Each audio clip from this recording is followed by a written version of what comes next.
আমাদের বোন মেরি দেববর্মা এবং ওনার সঙ্গীর সাথে নিয়ে ঈদ উপলক্ষে আমাদের মসজিদ প্রাঙ্গণে উনি এসেছেন এবং আগামীকাল 1 মাস সিয়াম সাধনার পর আমরা ঈদ উৎসব পালন করব।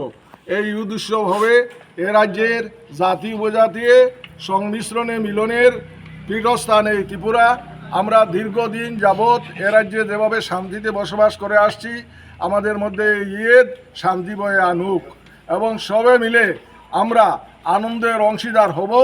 এবং আমাদের গ্রামের তরফ থেকে আপনারা যে সবাইকে এই রমজান মাসে যারা ইফতারের মহফিলে আপনারা এসে যোগদান করলেন, আমাদের তরফ থেকে আপনাদেরকে আমরা ধন্যবাদ জানাই, অসংখ্য ধন্যবাদ জানাই। আপনারা মসজিদের নাম? আমাদের মসজিদের নাম হইল মোহনপুর জামে মসজিদ। এই মসজিদ 1904 সনে স্থাপিত হয়েছে। আর এই নতুন যে বিল্ডিংটা দেখতেছেন, এই বিল্ডিংটা 2017 সালে আমরা এই বিল্ডিংটা কাজ দরিয়া শেষ করছি। আর এই ঈদগাহটা গত বছর 2024 সালে হয়েছে। আমাদের সম্পত্তি টোটাল 12খানির মতো সম্পত্তি আছে। এদিকে কবরস্থান, 1 নম্বর কবরস্থান, ওইদিকে 2 নম্বর কবরস্থান, এদিকে আমাদের পুষ্করণী আছে, মাঠেও একটা পুষ্করণী আছে এবং জমি আছে। এ নিয়ে সবাই মিলে এইখানে আমরা চাঁদা তুলে আমরা সবাই মিলে এইটাকে পীঠস্থান হিসাবে, এখানে আমাদের পাশেও অন্যান্য জাতির মানুষ আছে, অমুসলিম আছে, কিন্তু আমরা খুব সুন্দরভাবে আমরা মিলে মিশে সম্প্রীতির মেলবন্ধনে আমরা আসি।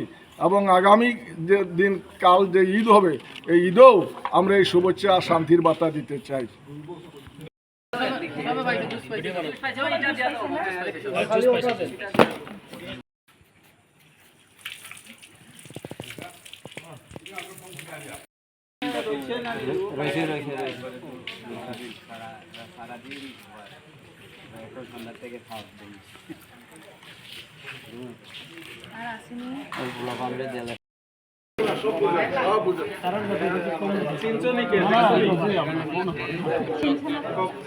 দেখো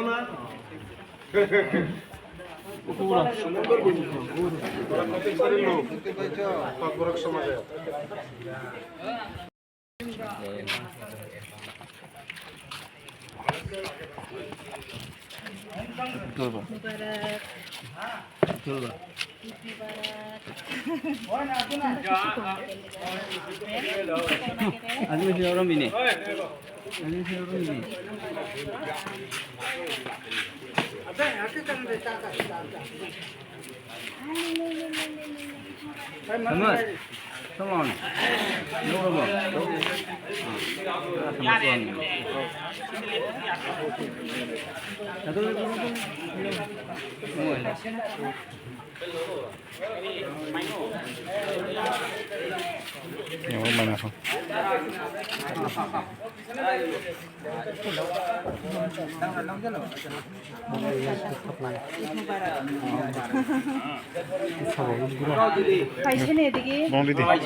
জুস লাগতো না, জুস লাগতো না, জুস দিছে সবাই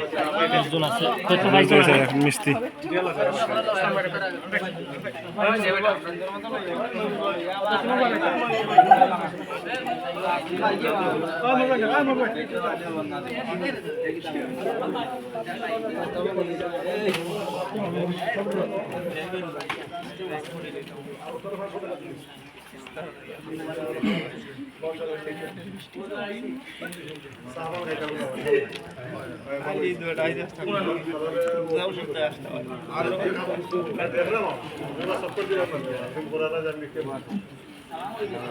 একটু মন মানসিক লাগে।